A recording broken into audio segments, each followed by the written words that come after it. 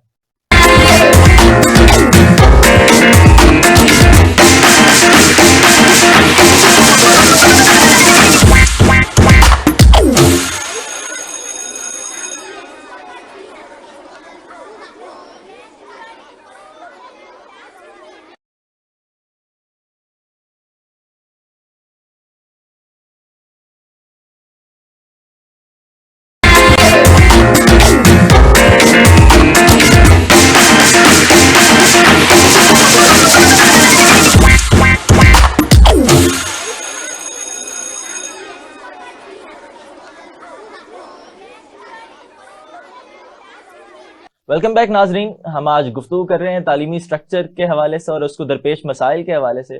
Doctor صاحب، ابھی ہماری جو بات چیت چل رہی تھی، سارا ملبہ ڈال دیا ہم نے بیوروکریٹس پر، سیاستدانوں پر، ججز پر، سب پر ڈل گیا ملبہ.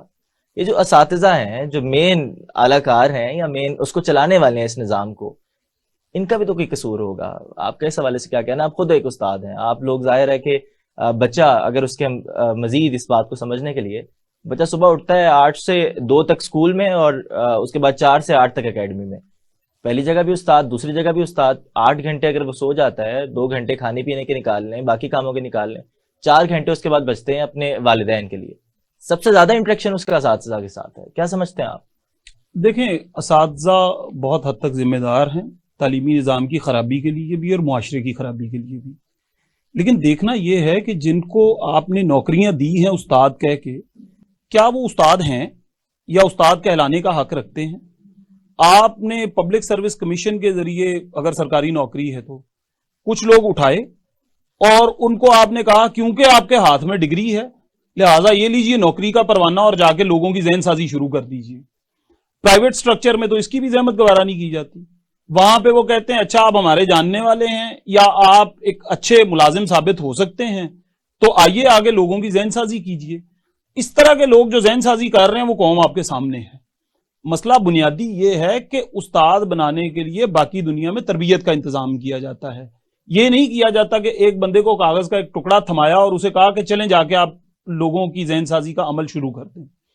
تو کیا آپ نے ایسا کوئی نظام بنایا ہے جس میں تربیت ہو اساتذہ کی؟ آپ کے ہاں اگر ایک پولیس والا بھرتی کرنا ہے، ایک فوجی بھرتی کرنا ہے، ایک جج بھرتی کرنا ہے، ایک کلرک CSS کے ذریعے یا PMS کے ذریعے بھرتی کرنا ہے، ان کے لیے تو آپ نے تربیت کا ایک نظام بنایا ہوا ہے، 6 مہینے، 1 سال، 2 سال، کہ وہ اس پورے پروسیس سے گزر کے آئیں گے. اساتذہ کے لیے آپ نے یہ معیار رکھا ہے کہ وہ لوگ جاتے ہیں پبلک سروس کمیشن میں سرکاری نوکری کے معاملے میں، اور وہاں سے اگر وہ منتخب ہو گئے ہیں تو پہلے ہی دن لاگے انہیں کلاس میں کھڑا کر دیں کہ آئیں جی پڑھانا شروع کر دیں. تو جب آپ قوم کا اتنا اہم معاملہ، یعنی قوم کی ذہن سازی، قوم کی فکری جو تعلیم و تربیت ہے، وہ سارے معاملات آپ نے ایک شخص کے ہاتھ میں تھما دیے ہیں اور اس کو آپ نے کسی تربیت کے مرحلے سے نہیں گزارا، تو وہ شخص جو چاہے گا کرے گا. اور قصوروار بہت حد تک وہ ہے، اور اس سے زیادہ وہ لوگ ہیں جنہوں نے یہ پورا نظام کھڑا کیا ہے کہ جی اس کو تربیت کے عمل سے نہیں گزرنا چاہیے، باقی سب کو گزرنا چاہیے. یعنی آپ کے ہاں CSS کروایا جاتا ہے تو پہلے وہ سول سروسز اکیڈمی میں 1 سال کے لیے بھیجتے ہیں، پھر وہ اسپیشل اکیڈمی میں بھیج دیتے ہیں، وہ فوج کے ساتھ ان کے 2 ہفتے لگواتے ہیں. آپ سمجھتے ہیں کہ جی ان لوگوں نے کلرکی کرنی ہے، ان کا کام تو بڑا خاص ہے، اور جنہوں نے قوم کی فکری تربیت کرنی ہے، جنہوں نے قوم کو آگے بڑھانے کے لیے سماجی معاملات پہ توجہ دینی ہے، ان کے لیے آپ یہ زحمت ہی نہیں گوارا کرتے. ان کے لیے آپ سمجھتے ہیں کہ جی بس ایک کاغذ کا ٹکڑا جو ہے وہ ان کے لیے کافی ہے. ڈاکٹر صاحب، یہ سرکار کے مسائل تو چلیں سمجھ آتے ہیں، لیکن یہ جو نجی تعلیمی کاروبار ہے جہاں پر فیسیں بھی زیادہ لی جاتی ہیں، اچھا انفراسٹرکچر بھی ہے، اچھے ٹیچرز بھی ہائر کر لیے جاتے ہیں، اس کے باوجود یہ مسائل کیوں آتے ہیں؟ آپ خود کالج میں ہیں، اور جو بچہ بھی اچھے نمبر لے رہا ہے اس کے لیے ضروری ہے کہ وہ کسی بڑی اکیڈمی سے پڑھے، اور وہاں پر بھی وہ اچھے ایک ٹیسٹ سیشن سے گزرے، ریویژن سے گزرے، اور اس کے بعد وہ ایک نمبر لیتا ہے اور پھر وہ کالج میں آتا ہے. تو آپ چونکہ ان طلبہ کو ویلکم کرتے ہیں کالج میں اور اس کے بعد ان کی تیاری کرتے ہیں، تو کیسی چیزیں وہاں پروڈیوس ہو رہی ہیں؟ دیکھیں، بنیادی بات یہ ہے اس میں کہ اگر میرا اور آپ کا گاہک اور دکاندار کا رشتہ ہے تو پھر تو میں دیکھوں گا میرا گاہک کیا چاہتا ہے. تو تعلیمی ادارے جو نجی ہیں ان میں تو یہی ہوتا ہے، ان کے لیے شاگرد یا اس کے ماں باپ جو ہیں، یا طالب علم اور اس کے ماں باپ جو ہیں، وہ گاہک ہیں، اور تعلیم دینے والا استاد ہو یا اس پورے ادارے کو چلانے والا ادارے کا مالک ہو یا مینیجر ہو یا پرنسپل ہو، وہ دکاندار ہے. تو دکاندار تو اپنے گاہکوں کو کبھی بھی ناراض نہیں کرتا. آج کل لوگ جو ہے وہ ٹک ٹاک کے پیچھے لگے ہوئے ہیں، وہ انسٹاگرام کے پیچھے لگے ہوئے ہیں، وہ فیس بک کے پیچھے لگے ہوئے ہیں، تو وہاں سے وہ جو کچھ سیکھ کے آتے ہیں یا جو تقاضے ان کے بن جاتے ہیں، تعلیمی ادارے جو نجی ہیں وہ تو ان کو پورا کرتے ہیں. تو ہمیں ان سے جو ہے وہ کوئی توقع اس طرح کی رکھنی نہیں چاہیے کہ وہ اپنے گاہک کی خواہشات کو اور اس کی جو امنگیں ہیں ان کو ایک طرف کر دیں گے، اور قوم کو بنانے کے لیے وہ اپنا سرمایہ خرچ کریں گے.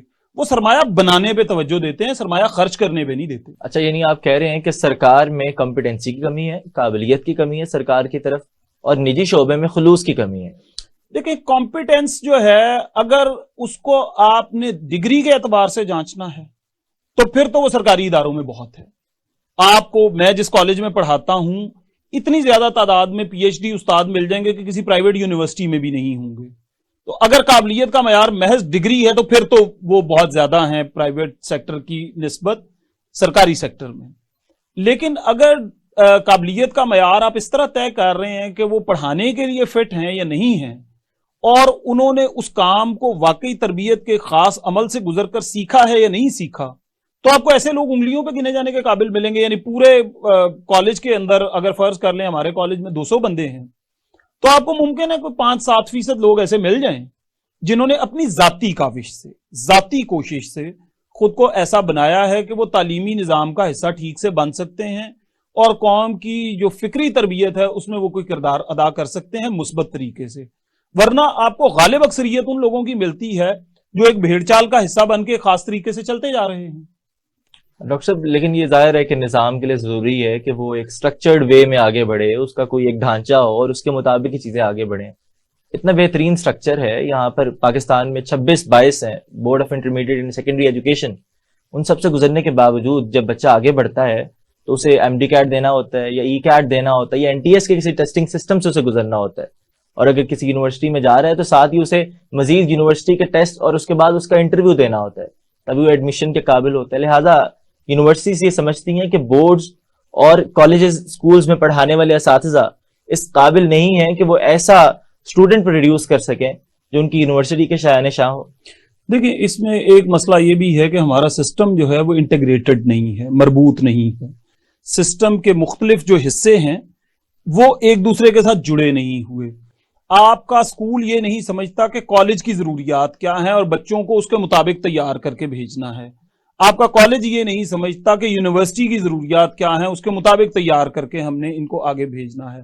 آپ کی یونیورسٹی اس بات سے ناواقف ہے کہ یونیورسٹی میں جو لوگ تعلیم حاصل کرنے انہوں نے آگے جا کے اسکول میں پڑھانا ہے. سو یہ جو وشیس سرکل ہے، یہ جو ایک شیطانی چکر ہے، یہ ہم سب نے مل کے بنایا ہے. اور ایسا نہیں ہے کہ جی کوئی ایک طبقہ جو ہے وہ تو سارا کچھ کر رہا ہے اور کوئی دوسرا طبقہ جو ہے وہ صرف مظلوم بن کے بیٹھا ہوا ہے. یہ سارے اس شیطانی چکر کو چلانے میں ایک دوسرے کے ساتھ پوری طرح تعاون کر رہے ہیں. مسئلہ اس میں یہ ہے کہ ہم نے اس کی ضروریات کو، اس کے تقاضوں کو ٹھیک سے سمجھا ہے یا نہیں سمجھا. آپ کے ہاں یہ جو ٹیسٹنگ سسٹم ہے جس کی طرف آپ نے بھی اشارہ کیا ہے، وہ این ٹی ایس ہو، ایم ڈی کیٹ ہو یا کوئی بھی اور ہو، اس کے ساتھ جو مسائل جڑے ہوئے ہیں وہ پھر وہی ہیں کہ آپ نے جو ہے وہ سیٹیں آپ کے پاس جو ہے فرض کریں میڈیکل سائنس کے لیے کالجز میں جو سرکاری کالجز ہیں وہاں پہ سیٹیں ہیں 500 اور آپ نے 1500 بچوں کو جو ہے وہ 99% یا 98% نمبر دے دیے ہیں، تو وہاں پہ کیا کیا جائے گا؟ آپ نے قابلیت کا کوئی پیمانہ طے نہیں کیا، آپ نے رٹا دیکھا ہے. خیر انہوں نے بھی رٹا ہی دیکھنا ہوتا ہے. تو اب یہ پورے کا پورا نظام جو ہے وہ بوگس ہے اور اس بوگس نظام کے اندر ہر ایک اپنا حصہ بقدر جسہ ڈال رہا ہے اور اس میں سے جتنا اس کی طاقت ہے اس کے مطابق شیئر لے رہا ہے. وہ جو لائنز شیئر انگریزی کا محاورہ ہے اس کے مطابق اپنا چنک وہ نکال لیتا ہے اس میں سے. اچھا ڈاکٹر صاحب، کہا یہ جاتا ہے کہ اسٹوڈنٹس کو پڑھنے میں اور اساتذہ کو پڑھانے میں جو مسائل درپیش ہوتے ہیں ان میں ایک اہم مسئلہ زبان کا بھی ہے، کیونکہ ہمارے گھروں میں اردو بولی جاتی ہے یا اس کے علاوہ علاقائی زبانیں ہیں جو بولی جاتی ہیں. کوئی براوی بولتا ہے، کوئی بلتی بولتا ہے، کوئی پنجابی بولتا ہے، کوئی ہماری سندھی زبان بولتا ہے، کوئی بلوچی بولتا ہے. جبکہ یہاں آتے ہیں تو اے فار ایپل، بی فار بال اور اس کے بعد سی فار کیٹ ہوتا ہے اور ساری زندگی انہی لفظوں کو بناتے بناتے گزر جاتی ہے. نہ اس میں سوچتے ہیں، نہ خواب آتے ہیں، نہ خیال آتے ہیں. تو اس میں تو نہیں مسئلہ شاید؟ اس میں ابتدائی درجے کے مسائل ہیں اس میں بھی، اور وہ ابتدائی درجے کے مسائل یہ ہیں کہ دنیا بھر میں یہ سمجھا جاتا ہے کہ ابتدائی درجے کی جو تعلیم ہے وہ مدر ٹنگ کہہ لیجئے یا نیٹو لینگویج کہہ لیجئے یا آپ جو بھی اسے نام دے لیں وہ اس میں دی جاتی ہے. آپ کے ہاں ایسا کوئی نظام ہی نہیں ہے.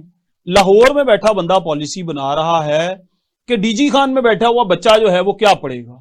لاہور کے سیکریٹریٹ میں یا کسی بھی اور جگہ پہ ایک ٹھنڈے کمرے میں بیٹھا ہوا بابو جو ہے وہ یہ فیصلہ کر رہا ہے کہ لیا کے ایک چھوٹے سے اسکول میں بیٹھا ہوا بچہ جو ہے فلاں چیز پڑھے گا. اب لاہور میں بیٹھے ہوئے اس بابو کو یہ نہیں پتا کہ وہاں کی لوکل ریکوائرمنٹس کیا ہیں، جو مقامی ضروریات ہیں وہ کیا ہیں. وہ لیا میں بیٹھے ہوئے ایک استاد کو پتا ہے، ممکن ہے لیا میں بیٹھے ہوئے ایجوکیشن آفیسر کو بھی پتا ہوں. تو ہم اس نظام کو نیچے کیوں نہیں لے کے جاتے، ڈی سینٹرلائز کیوں نہیں کرتے؟ ہم ایسا کیوں نہیں کرتے کہ تعلیمی پالیسی جو اس درجے کی ہے وہ تحصیل کی سطح پہ طے ہو یا ضلع کی سطح پہ طے ہو. ایک ضلع فیصلہ خود کرے کہ اسکول کے اندر کتنے بچے اس سال انرول ہوئے ہیں، ان میں سے کون سے بچے کس زبان سے جڑے ہوئے ہیں، وہ بنیادی تعلیم اس زبان میں حاصل کریں تاکہ ان کے ذہنوں میں زبان کا ایک ڈھانچہ بن جائے، اور اس کے بعد وہ اردو سیکھیں، وہ انگریزی سیکھیں، وہ عربی فارسی جو مرضی سیکھیں، وہ اس عمل میں آگے بڑھتے جائیں. لیکن ہم اس بات پہ بضد ہیں کہ نہیں، وہ بچہ جو ہے جو گھر میں اپنی ماں سے سرائکی بول رہا ہے یا پشتو بول رہا ہے یا پنجابی بول رہا ہے یا براوی بلتی اور شنا اور جو مرضی وہ بول رہا ہے، ہم نے اس کو انگریزی پڑھانی ہے. انگریزی اس کے ارد گرد کہیں نہیں ہے، ہم زبردستی اسے انگریزی پڑھانا چاہتے ہیں. ایسے بچوں کا ڈراپ آؤٹ ریٹ بہت زیادہ ہے. آپ سرکار کی اپنی رپورٹس اٹھا کے دیکھ لیجیے. اچھا ڈاکٹر صاحب، ظاہر ہے کہ ہماری اپنی زبان نہیں ہے، ہمارے کلونیل پاورز کی وہ زبان رہی ہے اور ہے بھی، لیکن آپ کیا سمجھتے ہیں کہ ایک مشکل زبان میں جب ہم آتے ہیں، ایک چیلنجنگ جگہ پر بچہ انٹر ہوتا ہے اور چیلنج سے وہ ساری زندگی اس سے ویسے بھی چیلنجز کا سامنا رہتا ہے، تو چیلنجز کو فیس کرتے ہوئے جب وہ سوال پوچھتا ہے, سوالوں کے جواب اسے ملتے ہیں, تو اس سے تو اس کی شاید کریٹیکل تھنکنگ ڈیولپ ہوتی ہو, اس وجہ سے انگریزی میں پڑھایا جا رہا ہو. آپ اس بات کو نہیں سمجھ پا رہے, یا میں سمجھا نہیں پا رہا کہ بات ہم کر رہے ہیں چھوٹے بچے کی, جو زندگی کے ابھی اس فیز سے گزر رہا ہے جو اس کے فارمیٹیو ایئرز ہیں, یعنی اس کے ذہن کی تشکیل ہو رہی ہے. ابھی وہ کسی دوسرے کی بات کو نہیں سمجھے گا, ابھی وہ اپنی ماں کی زبان کی بات کو سمجھ سکتا ہے. آپ اسے جب تک اس زبان میں نہیں سکھائیں گے وہ بات کو سمجھ ہی نہیں پائے گا پوری طرح سے. میرے اپنے گھر میں یہ ہوا ہے کہ میری بیٹی جو ہے جب وہ بہت چھوٹی تھی تو ایک روز وہ قاعدہ پڑھ رہی تھی, تو اس نے قاعدہ پڑھتے ہوئے کہا بابا آر فور خرگوش. تو میں نے اسے کہا کہ بیٹا آر فور خرگوش نہیں, آر فور ریبٹ ہوتا ہے. اس نے کہا بابا آپ کو بالکل سمجھ نہیں آتی. وہ گئی اپنا دوسرا قاعدہ لائی, اس میں ویسا ہی ایک خرگوش بنا ہوا تھا جو خے سے خرگوش تھا. اس نے کہا دیکھیں یہ تصویر یہی ہے. میں نے کہا جی یہی ہے. اس نے کہا یہ خرگوش ہے. میں نے کہا جی ہے. تو اس نے کہا پھر یہ خرگوش کیوں نہیں ہے. اب ہم ان مسائل کو بالکل نہیں سمجھتے.